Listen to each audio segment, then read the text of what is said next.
तुम्हाला काय वाटतं की कोर्टाच्या कामाची केसेसची पेंडन्सी जी आहे ती फक्त जिल्हा कोर्टामध्ये किंवा हायकोर्टामध्येच असते का? फार मोठ्या भ्रमात आहात तुम्ही. भारतामध्ये अशा लाखो केसेस आहेत ज्या कधी कोर्टाची पायरी सुद्धा चढत नाही, पण त्या केसेस 20-20 वर्षे सुद्धा निकाली निघत नाहीत. कुठं माहिती आहे? तुमच्या शहरातल्या तहसीलदार, प्रांत किंवा निबंधक ऑफिसेसमध्ये. आपल्याकडे जमीन महसूल, 7/12चे वाद, वारस हक्काच्या नोंदी किंवा सावकारी प्रकरणांचे खटले हे तहसीलदार, डेप्युटी कलेक्टर किंवा महसुली अधिकारी चालवत असतात. आता गंमत बघा, या अधिकाऱ्यांचं मूळ काम काय आहे हो? गावामध्ये कायदा सुव्यवस्था राखणं, निवडणुका घेणं, मंत्र्यांचे दौरे सांभाळणं आणि सरकारी योजना राबवणं. एकाच माणसावरती अख्ख्या तालुक्याचा प्रशासकीय भार असतो आणि त्यालाच दुपारी न्यायाधीश बनवून कोर्ट चालवायला लावलं जातं. आता तुम्ही मला सांगा, ज्या माणसाकडं स्वतःच्या मूळ कामासाठीच वेळ नाहीये, ती व्यक्ती कायदेशीर पुराव्यांचं मूल्यमापन कधी करणार? त्यात भर म्हणजे हे अधिकारी मूळ प्रशासकीय सेवेतले असतात. त्यांना कायद्याचं आणि न्यायालयीन प्रक्रियेचं कोणतंही विशेष कडक असं ट्रेनिंग नसतं. परिणाम काय?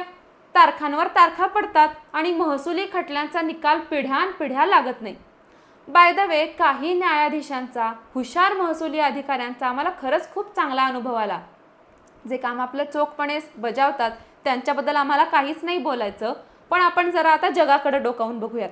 अमेरिका, UK किंवा जर्मनीसारख्या प्रगत देशांमध्ये अशी खिचडी कधीच केली जात नाही.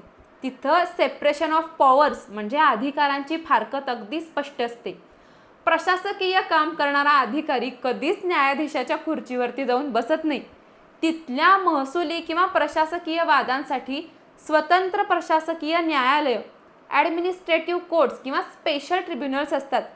तिथं पूर्ण वेळ आणि प्रशिक्षित जजेस नेमलेले असतात, ज्यांचं एकमेव काम असतं फक्त आणि फक्त खटले चालवणं आणि वेळेमध्ये निर्णय देणं. त्यामुळे तिथल्या अधिकाऱ्याला मंत्र्यांच्या दौऱ्यांसाठी कोर्टाची सुनावणी कधीच रद्द करावी लागत नाही. थोडक्यात काय तर, जोपर्यंत आपण प्रशासकीय काम आणि न्यायालयीन काम हे वेगळं करत नाही, तोपर्यंत महसूल कचेऱ्यांमधला हा संतपणा कधीच संपणार नाही. एक वकील म्हणून मला असं वाटतं की महसुली अधिकाऱ्यांचे न्यायालयीन अधिकार काढून ते स्वतंत्र जजेसकडे दिले पाहिजेत. तुम्हाला काय वाटतं? कमेंट करून नक्की सांगा. आणि या सिरीजचा पुढचा भाग तारीख पे तारीख पाडण्यामध्ये वकिलांची आणि कायद्यातल्या पळवाटांची काय भूमिका असते हे पाहण्यासाठी चॅनलला नक्की फॉलो करा.